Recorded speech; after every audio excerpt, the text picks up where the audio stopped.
Australia has sounded the alarm about Iran's long arm, exposing an IRGC plot to wipe out anti-Semitism and expelling the Iranian ambassador. And closer to home, we'll take a look at what the IDF operation that is expected to change the face of Gaza City will look like, and how Hamas is preparing for the IDF's entry into that city. And meanwhile, Special Envoy Steve Witkoff revealed that President Donald Trump will hold a big meeting about Gaza at the White House later this week. In the northern arena, it is now final that Hezbollah is not going anywhere. We'll tell you why, and we'll also tell you about the new outpost that the IDF is building in southern Lebanon.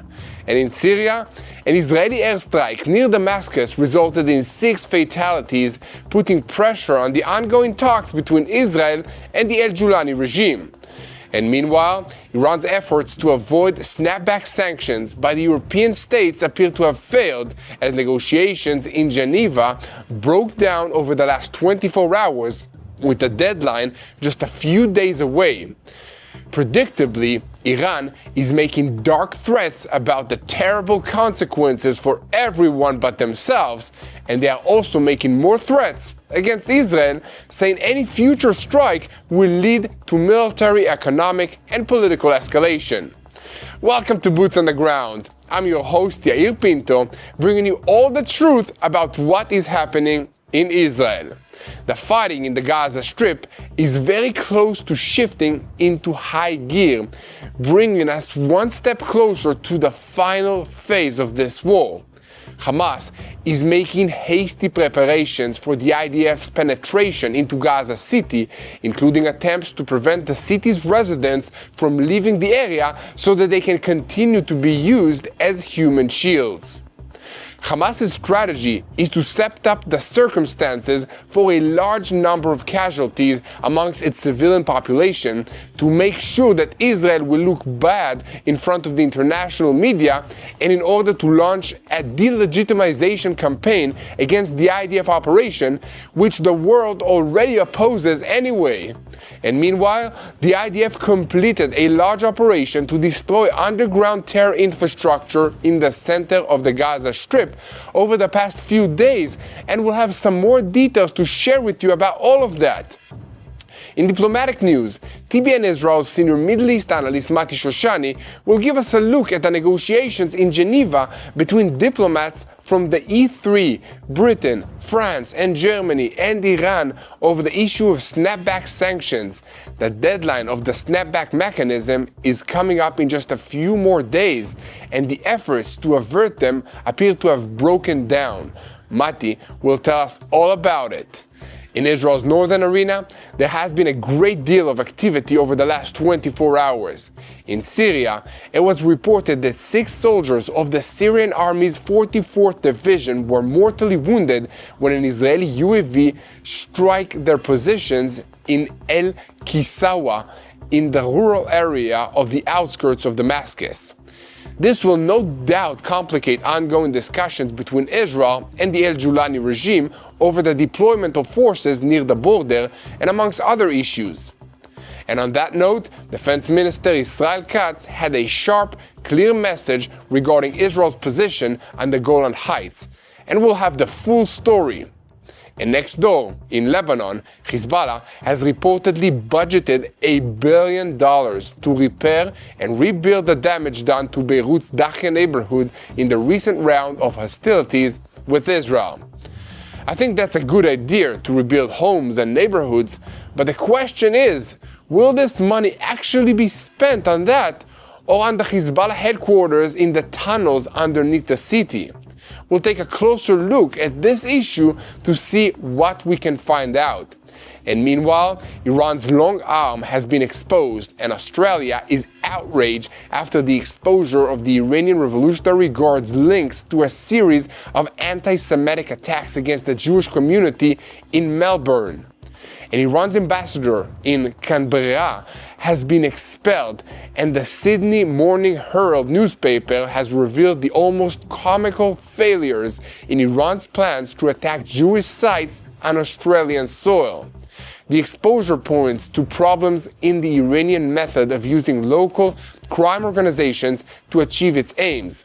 We hope the IRGC continues to make these mistakes, but we cannot count on it, and we'll bring you more details about this developing story. So we have a lot to talk about today, so let's dive into the details. I'm Yair Pinto, and this is your Boots on the Ground. Together with Mati Shoshani, we are bringing you everything that you need to know on day 691 of the war with Hamas, Hezbollah, the Houthis in Yemen, the Shia militias in Iraq, and all the other armed groups in this region that are operating under the control of Iran's Islamic Revolutionary Guards Corps, which is the head of the crumbling axis of evil in the Middle East. A moment before we continue, I want to thank you for all the support and invite you to continue helping us spread the truth. We are fighting a tough war so that the truth will reach as many people as possible. And every bit of your help gives us the fuel to continue, really.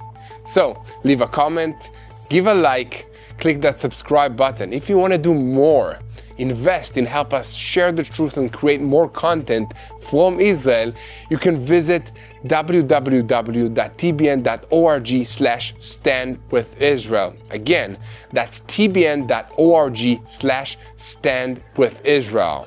You can also hit that donate button on YouTube. And now, let's get into today's news. Australia's Prime Minister Anthony Albanese announced over the last 24 hours that the Iranian ambassador will be expelled after the Australian intelligence agency determined that Tehran is behind at least 2 anti-Semitic attacks against the country's Jewish community. This is a big story, and we're going to take a closer look later in this report. But first, let's review the latest developments in the Gaza Strip. Forces of the Southern Brigade under Division 143, including the Yalam Combat Engineering Unit, completed an operation to destroy terror infrastructure and underground routes in the center of the Gaza Strip over the last several days. As part of the activity, the forces exposed and destroyed 2 offensive underground routes and eliminated dozens of terrorists in the area, with the aim of expanding the security zone along the border in the center and the south of the Gaza Strip. These were part of a broader effort to continue wide-scale preparations ahead of the ground operation that will be carried out in about 3 weeks. Also, part of this effort has been the activity in the Zaytun neighborhood and on the outskirts of Gaza City that is part of the early stage of the plan, whose goal is to test and neutralize Hamas's capabilities. One of the main challenges is the city's high-rising buildings, which serve the organization as a defensive and also an observation line. Alongside this, the city maintains vital infrastructure such as water, electricity, and communications, and distribution networks, which require careful planning before this operation kicks off to avoid casualties.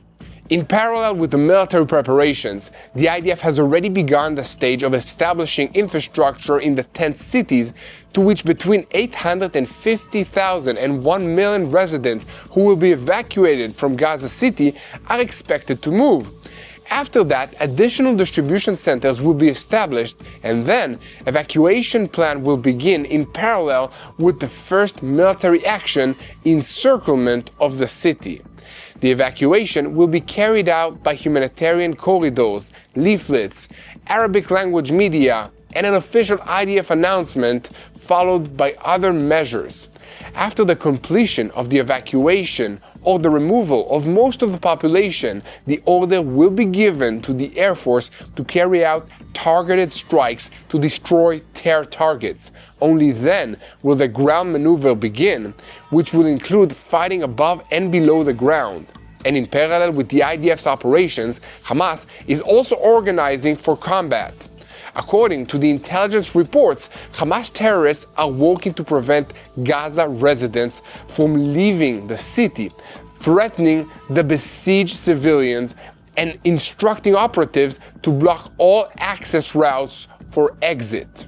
Hamas's goal is to leave as many residents as possible inside the city so that they will serve as human shields that will thwart the IDF's ability to operate freely on the ground and, on the other hand, harm Israel's image when most people around the world will blame Israel for the high civilian death toll. The recent incident at the Nasser hospital in Khan Yunis has added fuel to this narrative, despite Israel's explanation and the fact that, under international law, the Hamas terrorists operating inside the hospital made it a legitimate target for the IDF fire. This did not stop many governments, including traditional friends of Israel like Germany, from condemning the IDF. Hamas sees this, and they know that they can use this trick again and again and again, and Israel will get condemned every time. Now, we are keeping our focus on Gaza, but shifting slightly south to the border with Egypt's Sinai Peninsula. In the last 24 hours, Egypt updated Israel and the United States on its intention to increase its military presence in the northern Sinai area, in the area adjacent to the Gaza Strip, despite the peace agreement between Israel and Egypt. The forces, according to the sources, will enter armed and deploy along the entire border to prevent infiltrations and control a scenario of mass population movement southward. In Egypt, they warn of a real danger in the event that hundreds of thousands will try to flee from Gaza City towards the already crowded southern parts of the Gaza Strip. As a side note, there has been some chatter on Arabic language social media platforms that Egypt is sending this force to the border with Gaza as part of preparations to punish Israel for its war against Hamas in the Gaza Strip. This chatter has been gleefully picked up and amplified by many influencers in Western countries, who would obviously like to see Israel get attacked by Egypt. If you're one of those influencers, I'm sorry to have to tell you, but Egypt is not going to attack Israel to punish us for fighting against Hamas. On the contrary, the only reason that this Egyptian military force is being deployed to the border with Egypt and Gaza is so that they will be in place to prevent the Palestinians of the Gaza Strip from fleeing the war zone of Gaza into Egypt. The Egyptians have no compassion whatsoever for the Palestinians, and they never have. They don't want Palestinians in their country, just like all the oil-rich countries in the Middle East do not care about them and have historically refused to accept Palestinian refugees and otherwise done little to help them. What do you think about all this situation? I'm very curious to hear, so let me know in the comments section. And now, we are moving on to diplomatic developments regarding Gaza. The cabinet decision will be held for the first time this week since Hamas signed off on a proposal for a partial deal to release some hostages in return for a 60-day ceasefire. However, Prime Minister Benjamin Netanyahu might not even bring the proposal up for discussions after Israel set a clear line for a comprehensive deal only under Israel's conditions.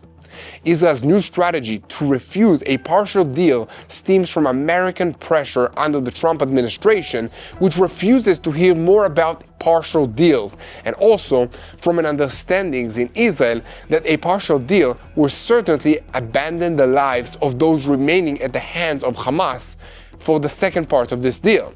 So, please guys, continue to spread the truth, share and follow us. And most importantly, do not forget to help us create more content. This is how we do it, with your help. So, if you want to help us create more videos, keep you updated from Israel, please visit tbn.org/standwithisrael. Again, that's tbn.org/standwithisrael. We are fighting this war for the narrative and for the truth, and we need your help. So you can do that by visiting our website or by hitting the donate button on YouTube. And now, we are switching our focus to the northern arena, where Hezbollah's media mouthpiece, the El Akbar newspaper in Lebanon, reported on Tuesday morning that there are at least 8 Israeli outposts in southern Lebanon and not 5, as the Lebanese army is claiming. The military source cited in the report said that Israel recently established 3 additional outposts. 2 of them are in Batalat el-Mafar on the outskirts of El Adaisa, and another outpost in El Dawir in the Lebanese village of Hula. And according to the source, Israel continues to maintain its outposts inside Lebanon. These claims were published a few hours after the speech of Hezbollah's Secretary General Naim Qassem. The Hezbollah leader sent a threat towards the Lebanese government and said that it is no longer in charge of Lebanese sovereignty unless it reveals its decision to disarm Hezbollah. This presumably came in response to Prime Minister Benjamin Netanyahu's declaration that Israel will reduce its presence in Lebanon if steps are taken to disarm Hezbollah. Qassem also called on Israel to leave Lebanese territory, stop the airstrikes and terrorist Hezbollah organization outposts that sends on missions to rebuild its ability to harm Israel, and release Hezbollah terrorists who are currently in Israeli prisons so that they can be free to continue terrorizing Israeli citizens. He added that Israel must first implement the agreement, and only then will we discuss the defensive strategy. What do you think, guys? Are Qassem's requests reasonable? Should Israel agree to his demands? Let me know what you think in the comment section. And now, we'll move to TBN Israel's senior Middle East analyst Mati Shoshani. But before we do that, I want to invite you to click on the subscribe button if you haven't already, so that you remain tuned to the truth in real time and never miss another episode of Boots on the Ground. So Mati, everybody is wondering what's going on with Iran. The deadline for European snapback sanctions is approaching, and reports from the talks in Geneva meant to avert these sanctions appear to have been broken down. If the Iranians do not announce their agreement to major concessions by August 31st, the European powers will reimpose the sanctions that will have a devastating effect on Iran's already struggling economy. Meanwhile, Iranian leaders never stop making threats against Israel, while the ongoing heat waves, droughts, and electricity shortages make life miserable for millions of ordinary people in Iran. So, Mati, what does the future hold for Iran and for the region? That is a great question, Yael. Look, just 5 days to go. And in Geneva, representatives of both Iran and the E3+, the EU met and broke up without a decisive result. Now, according to diplomatic sources, the meeting wasn't a complete disaster, but no practical Iranian steps were put on the table, which is a big issue. Now, this lack of movement sharply raises the odds that Europe will, in the coming days, move to activate UN snapback sanctions. Now, the ultimatum is clear. If by the 31st of August, Iran has to agree to renew talks directly with the US, and then it has to fully let IAEA inspectors back into the country, including into facilities that were damaged back in June, and account for about 60% of the enriched uranium that's still in Iranian hands.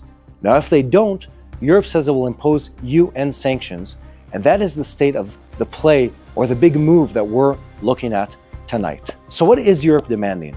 And what happened in Geneva? Let's break it down, because there are a lot of moving pieces here. So here's a simple checklist that Europe gave Tehran. The first thing is resume negotiations with Washington. Directly talk to them, not just through intermediaries. The second big piece is restore full IAEA monitoring, with access to the sites, specifically those hit in June, and to materials that the agency has asked to see in the past and been denied.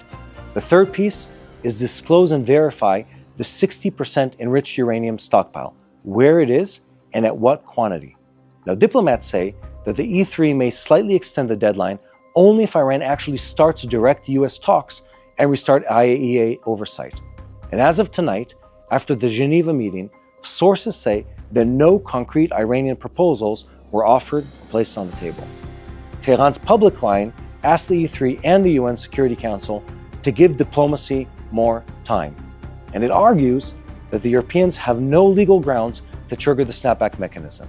So here's what Europe says in reply to them. The time is almost up. It's time for Iran to take action and time for things to move forward. So let me explain what a snapback mechanism actually means. It means restrictions on ballistic missile activity and related technology.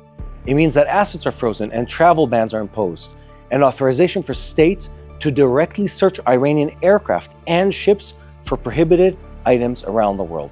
This process favors restoration, and once it's triggered, the Security Council must vote to keep the sanctions relieved. In other words, it's automatic. And if that vote fails, the old sanctions snap back, well, automatically. The E3 time window is very narrow.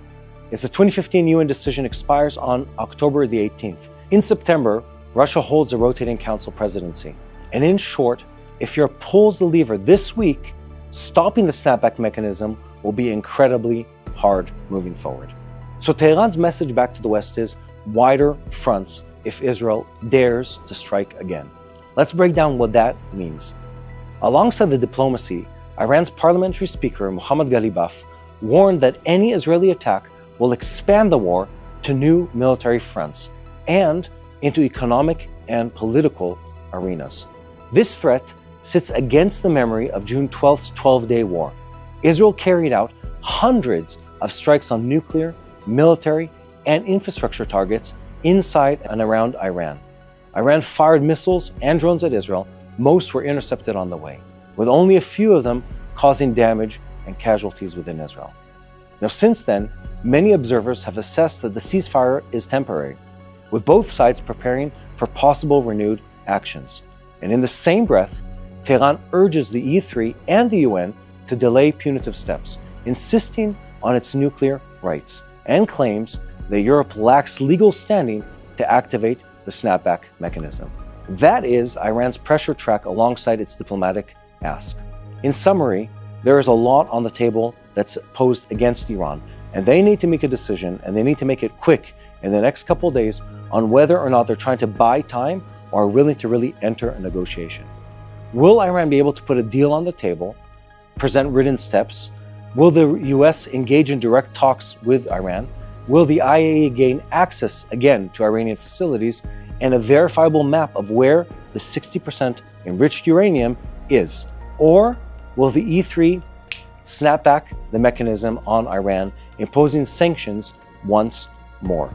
Once again, the deadline is August the 31st, which is next week in just a few days, and then another deadline in October. Once the sanctions are moving, once the snapback mechanism is in place, the time truly starts running out for the Iranians. And my hope is they end this process without the ability to restore their nuclear program. Wow, Mati, thank you for bringing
and fan the flames.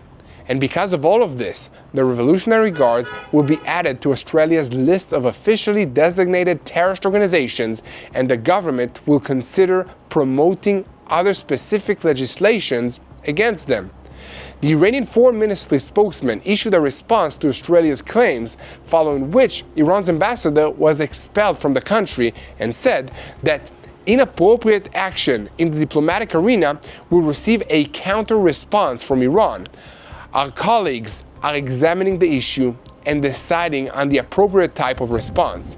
And regarding the anti-Semitic allegations, he said that the accusations of anti-Semitism is completely rejected, since such a concept does not exist in our culture, our history, and our religion, and it is mainly a Western and European phenomenon. The persecution of Jews in history was an issue connected to Europe, and they should be held accountable for it. I, Yair Pinto, cannot allow that comment to pass unchallenged, because the Islamic revolutionary regime, which this man works for, has been unapologetically fanning the flames of anti-Semitic and anti-Israel hatred all over the world for decades. For him to say that anti-Semitism doesn't exist in the culture and in the history of this regime is a catastrophically absurd lie. And although I am sure that he's just doing his job by repeating it, he should nonetheless be ashamed of himself. And speaking of people doing their jobs, Israeli Prime Minister Benjamin Netanyahu also had a statement on all of this, declaring on Tuesday evening that a few days ago I appeared several times in Australian media and attacked the conciliatory position of the Australian government against anti-Semitism.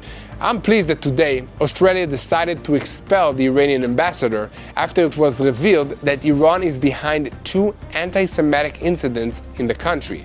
This is the first step and hopefully not the last. I agree with the statement of the Prime Minister of Israel. And I'm also doing my job this morning despite being a little bit sleepy.